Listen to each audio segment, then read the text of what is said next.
ഇന്നലെ കാക്കനാട് 8 പേരെ കടിച്ച തെരുവ് നായ്ക്ക് പേ വിഷബാധ സ്ഥിരീകരിച്ചു. കാക്കനാട് പാലച്ചോട് ഇന്നലെ ഉച്ചയ്ക്ക് ശേഷമായിരുന്നു സംഭവം.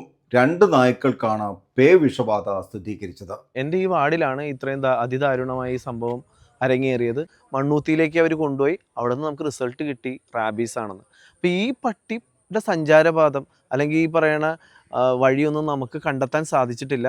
ഈ 12 മണിക്കൂറിനിടയിൽ ഈ പട്ടി ആരെയൊക്കെ കടിച്ചു, നമുക്ക് ആകെ അറിയാവുന്നത് മനുഷ്യരെ കടിച്ചതും ഒരു പോത്തിനെ കടിച്ചതും മാത്രമാണ് നമ്മൾ വിറ്റ്നസ് ചെയ്തിട്ടുള്ളൂ. അതിൻ്റെ ഇടയിൽ അതെന്തിനെയൊക്കെ ആക്രമിച്ചു, ഏത് രീതിയിലൊക്കെ ആക്രമിച്ചു, ആർക്കൊക്കെ ഇതിൽ അപകടം സാധിച്ചിട്ടുണ്ട്, ഒന്നും നമുക്ക് കൃത്യമായിട്ട് അറിയില്ല. ഈ എവിടെ വിളിച്ചു ചോദിച്ചാലും പട്ടിയുടെ കാര്യത്തിൽ ഇടപെടാൻ പറ്റില്ല. പിന്നെ ആർക്കാണ് ഇതിലൊക്കെ ഇടപെടാൻ പറ്റുന്നത്? ഞാനൊരു കൗൺസിലർ എന്നല്ല, ഞാൻ എന്ത് ഇടപെടാനാണ്? ഈ പട്ടിയെ ഒന്നിനെക്കുറിച്ചും അറിയാത്ത ഈ പാവപ്പെട്ട ജനങ്ങൾ എന്ത് പിഴച്ച്? ഇന്നലെ ഉച്ചയ്ക്ക് 2 മണിയോടുകൂടി അംഗൻവാടി പരിസരത്ത് നിന്ന് കുഞ്ഞു കുട്ടികളുള്ള ഒരു 25ഓളം കുട്ടികളുള്ള അംഗൻവാടി പരിസരത്ത് നിന്നാണ് ഈ സംഭവത്തിൻ്റെ തുടക്കം. അവിടെ ജോലി ചെയ്തിരുന്ന തൊഴിലുറപ്പുകാരുണ്ടായിരുന്നു. അതിലൊരു തൊഴിലുറപ്പുകാരെ കടിച്ചുകൊണ്ടാണ് ഈ പട്ടി, ഈ പറയുന്ന നായ, അതിൻ്റെ ഈ സംഭവ വികാസങ്ങളുടെ എല്ലാം തുടക്കം ഉണ്ടാവുന്നത്. അതിനുശേഷം നമ്മൾ കാണുന്നത് അവിടെ ഒരു പോത്തിനെ പരിപാലിച്ചിരുന്ന ഒരു വൃദ്ധനായ ഒരു മനുഷ്യൻ, 70 വയസ്സോടടുത്ത് അദ്ദേഹത്തിന് പ്രായമുണ്ട്. അദ്ദേഹത്തിൻ്റെ 2 കാലിൽ കടിക്കുകയും അദ്ദേഹം കീഴ്പോട്ട് വീഴുകയായിരുന്നു. അത് കഴിഞ്ഞിട്ട് ആ നാൽക്കാലിയായിട്ടുള്ള പോത്തിനെ കടിച്ചിട്ട്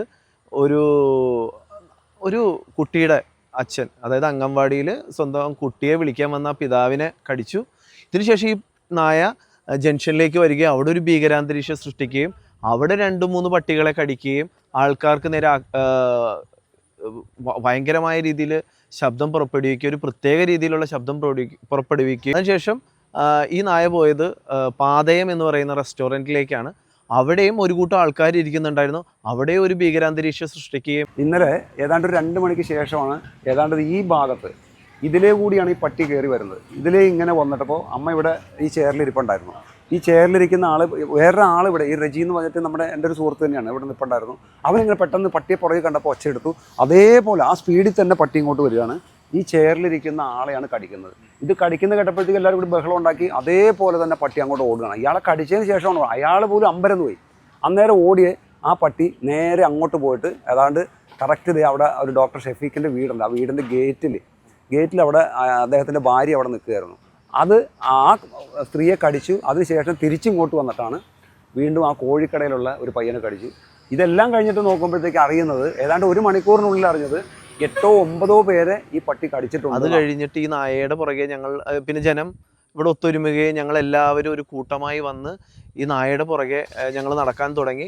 ഇതിനെ പിടികിട്ടാൻ ഞങ്ങൾക്ക് സാധിച്ചില്ല. 2 മണിക്കാണ് ഈ സംഭവം ആരംഭിക്കുന്നത്.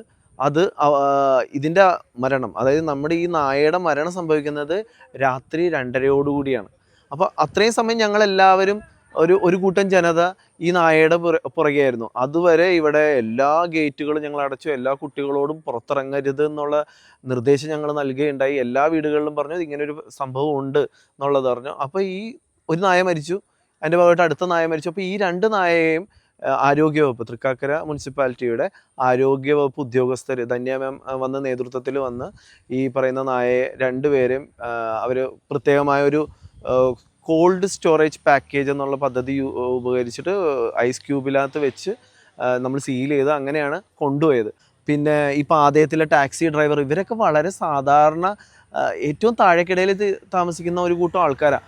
അവരെയൊക്കെയാണ് ആക്രമിക്കുന്നത്.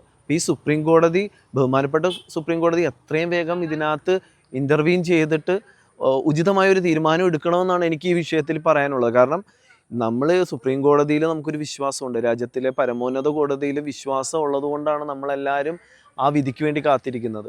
കാരണം എത്രയും വേഗം ഈ വിധി നടപ്പിലായില്ലെങ്കിൽ ഒരു പറ്റം സാധാരണക്കാരായി ഇപ്പോൾ ഉണ്ടാകുന്ന ഒരു കാര്യം, ഇത് പട്ടിയെ മാത്രം ഞാൻ കുറ്റം പറയുന്നില്ല, ഗ്ലോബൽ വാർമിങ്ങിൻ്റെ ഭാഗമായിട്ട് പട്ടികളിൽ ഒരുപാട് മാറ്റങ്ങൾ ഉണ്ടാകുന്നുണ്ട്. ഒരു ദിവസത്തെ മൂഡ് സ്വിങ് പോലും പട്ടിക്ക് ഒരുപാട് പേരുടെ അപകടം സൃഷ്ടിക്കാൻ പറ്റും. പട്ടിയുടെ സൈക്കോളജി എന്താണെന്നുള്ളത് നമുക്ക് ഇവിടെ നിന്ന് നിരീക്ഷിക്കാൻ പറ്റില്ല. ആസ് എ കൗൺസിലർ അല്ലെങ്കിൽ ആർക്കും അതിനെക്കുറിച്ച് കൃത്യമായിട്ട് നിർവചിക്കാനൊന്നും സാധിക്കില്ല. പട്ടി എങ്ങനെ റിയാക്ട് ചെയ്യും, പട്ടി ഈ സിനാരിയോയിൽ എന്ത് ചെയ്യുന്നൊന്നും നമുക്ക് ഇവിടെ നിന്ന് പറയാനൊന്നും പറ്റുമൊന്നുമില്ല. അപ്പം അങ്ങനെയുള്ള പട്ടികൾക്ക് നമ്മൾ എന്ത് ചെയ്യേണ്ടത്? ഇപ്പം ഇത് ഒരുപാട് പേരുണ്ട്. ഈ നായയെ സ്നേഹിക്കുന്നവർ. വേറൊരു കാര്യം, ഇതിലൊരു അപകടാവസ്ഥ എന്താണെന്ന് വെച്ച് കഴിഞ്ഞാൽ, ഇൻ കേസ് ഇപ്പോൾ ഇത് വാക്സിനേറ്റ് ചെയ്താലും ചിലപ്പോൾ എന്താണ്, ഇപ്പോൾ 100-ൽ 10 പേര് മരണം അടയുന്നുണ്ട്. റീസെൻ്റ് ആയിട്ടുള്ള ന്യൂസസ് ഒക്കെ നമ്മൾ നോക്കിക്കഴിഞ്ഞാൽ ഈ പറയുന്ന വാക്സിനേഷൻ എത്രത്തോളം എഫക്റ്റീവാണ്, വൈറസ് എത്രത്തോളം മ്യൂട്ടേഷൻ സംഭവിച്ചിട്ടുണ്ട്. കാരണം വൈറസുകളുടെ മ്യൂട്ടേഷൻ സംഭവിച്ചുകൊണ്ടിരിക്കുകയാണ്. സ്മോൾ പോക്സ് പോലുള്ള വൈറസുകൾ പോലും തിരിച്ചു വരുന്നു. വൈറസുകൾ പൂർവാധിക ശക്തിയോടുകൂടിയാണ് തിരിച്ചു വരുന്നത്. അപ്പോൾ ഈ ഗ്ലോബൽ വാർമിങ്ങിൻ്റെയും ഇതിലും ഈ വൈറസിൻ്റെ മ്യൂട്ടേഷനും കൂടി ആകുമ്പോൾ ഇവർ ഇഞ്ചക്ഷൻ എടുത്താൽ ഇവരുടെ ജീവിതത്തിന് എന്തോരം ബാധിക്കുമെന്നൊന്നും നമുക്ക് ഇവിടെ നിന്ന് പ്രെഡിക്റ്റ് ചെയ്യാൻ പറ്റില്ല. വളരെ ദുസ്സഹമായ സാഹചര്യത്തിലൂടെയാണ് നമ്മൾ കടന്നു പോകുന്നത്. അതുകൊണ്ടാണ്, കാരണം ഇതെല്ലാം ആക്രമിക്കപ്പെടുന്നത് സാധാരണക്കാരായിട്ടുള്ള ആൾക്കാർക്കാണ്. അല്ലാതെ കാറിപ്പോകുന്ന ആൾക്കാർക്കോ അല്ലെങ്കിൽ അമിതമായ മൃഗസ്നേഹം കാത്തു സൂക്ഷിക്കുന്നവർക്കൊന്നും സംഭവിക്കുന്നില്ല. അകത്തിരിക്കുകയായിരുന്നു. അപ്പോൾ ഇവിടെ ഈ ഇവിടെ ക്യാഷ് കൗണ്ടർ ഇവിടെയാണ്. അപ്പോൾ ഈ കൗണ്ടറിനകത്ത് അമ്മയാണ് ഇരുന്നത്. അപ്പോൾ തൊട്ടടുത്ത് തന്നെ വേറൊരാൾ കാശ് കൊടുക്കാനായിട്ടിരിക്കുന്നുണ്ട്. അത് കൂടാതെ എനിക്ക് ശരിക്കും പറഞ്ഞാൽ നേരിട്ട് അടുത്ത് പരിചയമില്ലാത്ത, സ്ഥിരമായിട്ട് വന്നുകൊണ്ടിരിക്കുന്ന ആളാണെങ്കിൽ ആളെക്കുറിച്ച് എനിക്ക് പേരും അഡ്രസ്സും ഒന്നും അറിയില്ലെങ്കിൽ പോലും, ഒരു ഊബർ ഓടിക്കുന്ന വണ്ടിക്കാരൻ, അയാളുടെ വണ്ടി ഇവിടെ തന്നെ ഇട്ടിട്ട് അയാൾ ഊട് കഴിച്ച് റെസ്റ്റ് എടുക്കുകയായിരുന്നു. റെസ്റ്റ് എടുക്കാനായിട്ട് ഈ കസേരയിൽ വന്നിരുന്നു. അയാൾ ചുമ്മാ ഫോണിൽ നോക്കിക്കൊണ്ടിരിക്കുന്ന നേരത്ത് നമ്മുടെ വാഷ് ബേസിൻ്റെ ആ ഭാഗത്തുകൂടി ഒരു പട്ടിയും കയറി വരും, പുറത്തുകൂടി. അപ്പോൾ എനിക്ക് തോന്നണം വ്യാസയുടെ വഴിക്ക് കൂടി അതിലേ കൂടി കയറി ഇങ്ങ് വന്നു. ഇവിടെ വന്നപ്പോഴത്തേക്ക് ഇവിടെ നിന്ന് ചാളെ ചോന്ന് പറഞ്ഞിട്ട് ഒന്ന് പേടിപ്പിച്ചു. അതേ വഴി ഇങ്ങ് വന്ന് സെക്കൻഡുകൾക്കുള്ളിൽ ഇതെല്ലാം നടന്നു. ഇവിടെ ഇരുന്ന ആളുടെ ഈ കാലിലാണ് കടിച്ചത്, കാലിൻ്റെ തുടക്കാണ് കടിച്ചത്. അപ്പോൾ ഇത് ഞങ്ങൾ ബഹളം ഉണ്ടാക്കി കഴിഞ്ഞപ്പോഴത്തേക്കും ഞങ്ങളെല്ലാവരും ഓടി വന്ന് അദ്ദേഹത്തോട് ചോദിച്ചപ്പോഴത്തേക്കും കുഴപ്പമില്ലെന്ന് അയാൾ പറഞ്ഞു. പക്ഷേ അപ്പോൾ പാൻറ്റിൻ്റെ ഒരു ചെറിയ ഭാഗം കീറിയിരിക്കുന്ന കണ്ടപ്പോൾ ഞങ്ങൾക്ക് മനസ്സിലായി സംഗതി കടി കിട്ടിയിട്ടുണ്ട്. അപ്പോൾ നോക്കിയപ്പോൾ ഈ കാലിൻ്റെ തുടയുടെ ഭാഗത്തായതുകൊണ്ട് ഞങ്ങൾ പുറകുവശത്ത് കൊണ്ടുപോയിട്ട് ഒന്ന് അഴിച്ച് നോക്കിയപ്പോൾ ചെറുതായിട്ട് ഇങ്ങനെ പോറൽ പോലെ പൊട്ടിയിട്ടുണ്ട്. അപ്പോൾ ഞങ്ങൾ അപ്പോൾ തന്നെ സോപ്പ് വെള്ളമൊക്കെ ഉപയോഗിച്ച് നന്നായിട്ട് വൃത്തിയായിട്ട് കഴുകി അദ്ദേഹത്തിനോട് എത്രയും പെട്ടെന്ന് മെഡിക്കൽ കോളേജിലേക്ക് പോയി ട്രീറ്റ്മെൻറ്റ് എടുക്കണം എന്ന് തന്നെ പറഞ്ഞ് അപ്പോൾ തന്നെ പോവുകയും ചെയ്തു. ഇതേ പട്ടി തന്നെ ഏതാണ്ട് 1 മണിക്കൂർ ഈ സംഭവങ്ങളെല്ലാം കഴിഞ്ഞ് ഏതാണ്ട് 1 മണിക്കൂർ കഴിഞ്ഞപ്പോഴാണ് അറിയുന്നത് വ്യാപകമായിട്ട് വ്യാസവിദ്യാലയത്തിൻ്റെ അടുത്ത് പോത്തിനെ നോക്കാൻ നിന്ന ആളെയും അതിൽ അംഗൻവാടിയിലെ ഒരു ടീച്ചറെ, കുടുംബശ്രീ തൊഴിലുറപ്പ് തൊഴിലാളി അടക്കം നിരവധി ആളുകളെ ഈ പട്ടി കടിച്ചിട്ടുണ്ട്. ഒരുപാട് മൃഗങ്ങൾ ഈ പാടത്തൊക്കെ ഇഷ്ടംപോലെയുണ്ട്. ഏതിനെയൊക്കെ കടിച്ചിട്ടുണ്ട് എന്നുള്ള കാര്യത്തെക്കുറിച്ച് യാതൊരു ധാരണയില്ല. ആരെങ്കിലും പറയാത്തതാണോ പേടിച്ചിട്ട് മിണ്ടാത്തതാണോ എന്നറിയാം. എന്തായാലും ഇപ്പോൾ ഏറ്റവും ആശങ്ക ഉണ്ടാക്കുന്നൊരു കാര്യം എന്ന് വെച്ചിട്ടുണ്ടെങ്കിൽ ഇന്നിപ്പോൾ രാവിലെ ആ പട്ടി ഇവിടെ ചത്ത് കിടക്കുന്നത് കണ്ടായിരുന്നു. അത് കഴിഞ്ഞപ്പോൾ അതിനെ നമ്മൾ ഡിപ്പാർട്ട്മെൻറ്റ് ഇടപെട്ട് അതിനെ മണ്ണൊത്തിയിൽ കൊണ്ടുപോയി അതിൻ്റെ പരിശോധന നടത്തിയപ്പോൾ അതിന് പേവിഷബാധ ഉണ്ടെന്ന് സ്ഥിരീകരിച്ചു. അതാണ് ഏറ്റവും കൂടുതൽ ഇപ്പോൾ ഒരു ആശങ്ക ഉണ്ടാക്കുന്ന ഒരു കാര്യം. അപ്പോൾ ഈ പട്ടികടി ഏറ്റ ആളുകളുടെ ഒരു സ്ഥിതി എന്താണ് ശരിക്കും പറഞ്ഞാൽ എനിക്ക് ഏറ്റവും കൂടുതൽ ടെൻഷൻ. ബാക്കിയുള്ള ഒരുമാതിരിപ്പെട്ട ആളുകളൊക്കെ നമുക്ക് അറിയാമെങ്കിലും ഇദ്ദേഹത്തെക്കുറിച്ച്, ഈ ടാക്സി ഡ്രൈവറെ കുറിച്ച് എനിക്ക് യാതൊരു ധാരണയില്ല. അദ്ദേഹം എവിടെയാണെന്നോ എങ്ങാനും അദ്ദേഹം ഇത് കേൾക്കുകയാണെങ്കിൽ അതിനുള്ള എല്ലാ മുൻകരുതലും എടുക്കണം എന്ന് മാത്രം ആ സുഹൃത്തിനോട്, ആ സഹോദരനോട് എനിക്ക് പറയാനുള്ളൂ. അതുകൂടാതെ ഇനി ആർക്കൊക്കെ എന്തെങ്കിലും സംഭവിച്ചിട്ടുണ്ടെങ്കിൽ ഇതൊക്കെ ചെയ്യണം. പക്ഷേ ഇത് വ്യാപകമായിട്ട് ഒരു സാമൂഹിക പ്രശ്നമായിട്ട് മാറിയിരിക്കുക. എത്രയോ മൃഗസ്നേഹികൾ, ഞാനിവിടെ കാക്കനാട് ഗ്രീൻ വാലിയിലൊക്കെ ഇത് വരുന്ന ഏതാണ്ട് വർഷങ്ങൾക്ക് മുമ്പ് ഒരു സംഭവം ഉണ്ടായതാണ്.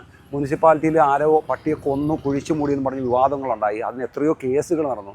എന്നെ സംബന്ധിച്ച് വ്യക്തിപരമായിട്ട് ഇപ്പോഴും ഞാൻ പറയുന്നു, ഇങ്ങനെ മൃഗങ്ങളെ സ്നേഹിക്കുന്ന ആളുകളുണ്ടെങ്കിൽ അവർ കൊണ്ട് ഏതെങ്കിലും ഷെൽട്ടറിൽ എവിടെയെങ്കിലും ഇട്ട് വളർത്തിക്കോട്ടെ. മനുഷ്യനോടുള്ള സ്നേഹത്തിനേക്കാൾ കൂടുതൽ മൃഗങ്ങളെ സ്നേഹിക്കുമ്പോൾ അത് മറ്റു മനുഷ്യൻ്റെ ജീവന് പോലും ഹാനിയാകുമ്പോൾ അതൊന്നും ഉൾക്കൊള്ളാനായിട്ട് ആർക്കും കഴിയില്ല. ഇതൊക്കെ മനസ്സിലാക്കണ്ടേ ആളുകൾ? എങ്ങനെ മൃഗങ്ങളെ സ്നേഹിക്കുന്ന ആളുകളാണ് കോടതിയിൽ പോയതും അതിന് മൃഗങ്ങളെ കൊല്ലുന്നതിനോ അല്ലെങ്കിൽ അതിനൊക്കെ ഉപദ്രവിക്കുന്നതിനെതിരെയൊക്കെ നിയമങ്ങൾ ഉണ്ടാക്കിയതും ഒക്കെ. നമ്മുടെ നാട്ടിൽ എല്ലാത്തിനും നിയമമുണ്ട്. ഇപ്പോൾ സുപ്രീം കോടതി പോലും പുതിയൊരു നിയമം കൊണ്ടുവന്നിട്ടുണ്ടെന്നാണ് പറഞ്ഞത്. അത് എത്രത്തോളം ഇംപ്ലിമെൻറ്റ് ചെയ്തിട്ടുണ്ടെന്നോ എത്രത്തോളം നടപ്പിലാക്കാൻ കഴിഞ്ഞിട്ടുണ്ടോ എനിക്കറിയില്ല. എങ്കിൽ പോലും ഞാൻ പറയട്ടെ, ദയവ് ചെയ്തിട്ട് ഈ മൃഗസ്നേഹികളായിട്ടുള്ള ആളുകളുടെ ഒറ്റ അഭ്യർത്ഥനയേ ഉള്ളൂ. ഞങ്ങൾക്ക് ഈ നാട്ടിൽ ജീവിക്കണം. നിങ്ങൾ മൃഗങ്ങളുടെ കൂടെ ജീവിച്ചോ, ഞങ്ങൾക്ക് ജീവിക്കാം, സ്വൈര്യമായിട്ട് ജീവിക്കാനുള്ളൊരു സാവകാശം ഉണ്ടാക്കണം. അതിനെതിരെ ആരെങ്കിലും പ്രവർത്തിച്ചാൽ സകല ക്ഷമയും വിട്ട് ജനങ്ങൾ ചിലപ്പോൾ രംഗത്ത് ഇറങ്ങിപ്പോകും. അതുപോലെ ഏതെങ്കിലും ഗുരുതരമായത് ചെയ്തു പോകും. ആരും ക്രൂരന്മാരായിട്ടോ അല്ലെങ്കിൽ ഏതെങ്കിലും ദുഷ്ടന്മാരായിട്ടോ ഒന്നുമല്ല. ജീവിക്കണം എന്ന് തോന്നുമ്പോൾ, എൻ്റെ അനുഭവത്തിൽ ഞാൻ പറയുകയാണ്, എൻ്റെ വീട്ടിലെ ഒരാളെയാണ് അങ്ങനെ കടിക്കുന്നതെങ്കിൽ തീർച്ചയായിട്ടും ഞാൻ ചിലപ്പോൾ കൊന്നുപോകും. കാരണം അത്രയ്ക്ക് വിഷമമുള്ളൊരു കാര്യമാണ്. മറ്റേതൊരു പാമ്പ് കടിക്കുന്ന പോലെയോ മറ്റൊന്നും പോലെയല്ല, അതിനേക്കാളും ഒക്കെ വളരെ ഭീകരമാണ് പട്ടി കടിച്ചാൽ ഉണ്ടാകുന്ന അവസ്ഥയെന്ന് എല്ലാവർക്കും അറിയാവുന്നതാണ്. അപ്പോൾ ആ ഒരു സാഹചര്യമൊന്നും നേരിടാൻ ഒരു സാധാരണ മനുഷ്യന് ചിലപ്പോൾ ആവില്ല. എത്രയോ കുട്ടികൾ, എത്രയോ പ്രായമായ ആളുകളൊക്കെ ഇവിടെ തൊട്ടടുത്ത് തന്നെ ഈ ഒരു ഫിസിയോതെറാപ്പി സെൻ്റർ ഉണ്ട്. അത് സൗജന്യമായിട്ട് ചെയ്യുന്ന ഒരു ഫിസിയോതെറാപ്പി സെൻറ്റർ. അതിലേക്ക് വരുന്ന നിരവധിയായിട്ടുള്ള പ്രായം ചെന്ന ആളുകളൊക്കെ ഉണ്ട്, ഉച്ചയ്ക്ക് സമയത്തൊക്കെ വരുന്നത്. അവരൊക്കെ ഇതിൽ പോകുമ്പോഴാണ് ഈ സംഭവം ഉണ്ടായിരുന്നെങ്കിൽ അവരുടെയൊക്കെ ഒരു സ്ഥിതി നടക്കാൻ പോലും വയ്യാതെ അവർക്കൊരു വ്യായാമം എന്നുള്ള രീതിയിൽ നടന്നു വരുന്നതാണ്. അതുങ്ങളെ ആരെങ്കിലുമാണ് കടിച്ചിരുന്നെങ്കിൽ ഈ സ്ഥിതിയൊക്കെ ഗുരുതരമായി പോകും.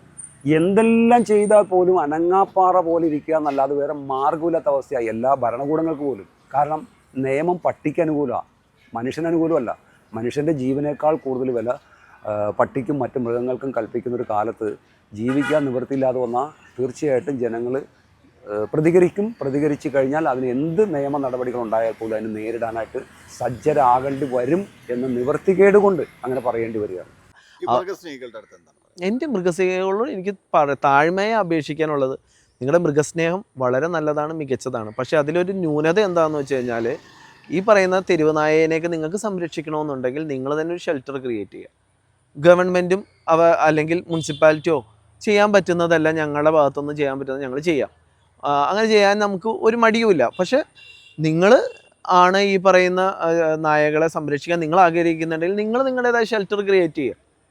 എന്നിട്ട് നിങ്ങൾ ഫീഡ് ചെയ്യുക, നിങ്ങൾ ഫുഡ് പ്രൊവൈഡ് ചെയ്യും. ഞങ്ങൾക്ക് അതിലൊന്നും വിരോധമില്ല. ഞങ്ങൾക്ക് ഒരു ജീവജാലങ്ങളെയും ദ്രോഹിക്കണമെന്നൊന്നും നമുക്ക് ഒരു ആഗ്രഹമുള്ള ഒരു കൂട്ടം ആൾക്കാരല്ല. അപ്പോൾ അത് മനസ്സിലാക്കിക്കൊണ്ട് നിങ്ങൾ എന്താ ചെയ്യണതെന്ന് വെച്ച് കഴിഞ്ഞാൽ, നിങ്ങളുടെ തെറ്റായ പ്രവണതകൾ അവസാനിപ്പിച്ച് നാടിന് ബുദ്ധിമുട്ടുണ്ടാകരുത്. കാരണം വയോധികരായിട്ടുള്ള ആൾക്കാർ, കുട്ടികളാണ്, അവരൊക്കെയാണ് ഈ അക്രമത്തിന് ഇരയാവുന്നത്. അങ്ങനെ ഇരയാവുമ്പോൾ നിങ്ങൾ ആരും സംരക്ഷണം ഏകാൻ ആർക്കും സാധിക്കുന്നില്ല. നിങ്ങളുടെ നായസ്നേഹത്തോട് നമ്മൾ ആരും വിയോജിപ്പില്ല. പക്ഷേ നിങ്ങൾ ചെയ്യേണ്ടത് എന്താണെന്ന് വെച്ച് കഴിഞ്ഞാൽ, നിങ്ങളുടെ ബഹുമാനപ്പെട്ട സുപ്രീം കോടതി പറഞ്ഞിട്ടുണ്ടല്ലോ, ആര് ഭക്ഷണം കൊടുക്കുന്നോ അവർ വീട്ടിൽ കൊണ്ടുപോവുക. ആ നിയമം നിങ്ങൾ നടപ്പിലാക്കുക. എന്നിട്ട് നിങ്ങൾ എന്ത് ചെയ്യുക, നായയെ സ്നേഹിക്കുക. ഈ നിയമം വേറൊരു വിധത്തിൽ ഇത് ബാധിച്ചിട്ടുണ്ടോ എന്ന് എനിക്ക് സംശയമുണ്ട്. ഇപ്പോൾ ആൾക്കാർ ഭക്ഷണം ഈ നായകൾക്ക് കൊടുക്കാത്തതും ഇവരുടെ അഗ്രഷൻ കൂട്ടുന്നുണ്ട്, വയലൻസ് കൂട്ടുന്നുണ്ട്. ഇതെല്ലാം മനസ്സിലാക്കിക്കൊണ്ട് ഉചിതമായ തീരുമാനങ്ങൾ എല്ലാവരും എടുത്താൽ മാത്രമേ ഗവൺമെൻറ് മെഷീനറിയും ഈ പറയുന്ന സാധാരണ ജനങ്ങളും ഈ പറയുന്ന നായസ്നേഹികളും എല്ലാവരും കൂടി ഒരു കുടക്കീഴിൽ ഇരുന്നു കൊണ്ട് ഒരു ഉചിതമായ തീരുമാനം എടുത്ത് നമ്മൾ റിയാക്ട് ചെയ്തില്ലെങ്കിൽ നാട്ടിൽ, കാരണം ഇവരുടെ ഇവരുടെ എണ്ണം ക്രമാതീതമായി കൂടിയിട്ടുണ്ടാവുന്ന പ്രശ്നമാണ്. എൻ്റെ പ്രദേശത്ത്, എൻ്റെ വാർഡിൽ ഏകദേശം 100-150ഓളം ഈ പറയുന്ന നായകളുണ്ട്. ഇവരെയൊക്കെ കൃത്യമായി വാക്സിനേറ്റ് ചെയ്യപ്പെടുകയോ ഇവരെ കൃത്യമായിട്ട് വന്ധീകരിക്കപ്പെടുകയോ ഒന്നും ചെയ്യാത്തതും ഒരു അക്ഷമ്യതമായ അപരാധമാണ്.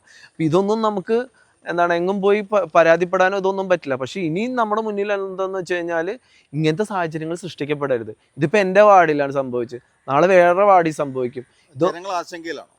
ഇവിടുത്തെ ജനങ്ങൾ ഇപ്പോൾ സംശയം, ഞാനിപ്പോൾ എല്ലാ വീടുകളിലും പോയി ഗേറ്റ് അടയ്ക്കാനുള്ള നിർദ്ദേശം കൊടുത്തിട്ടുണ്ട്, കർശനമായ നിർദ്ദേശം കൊടുത്തിട്ടുണ്ട്.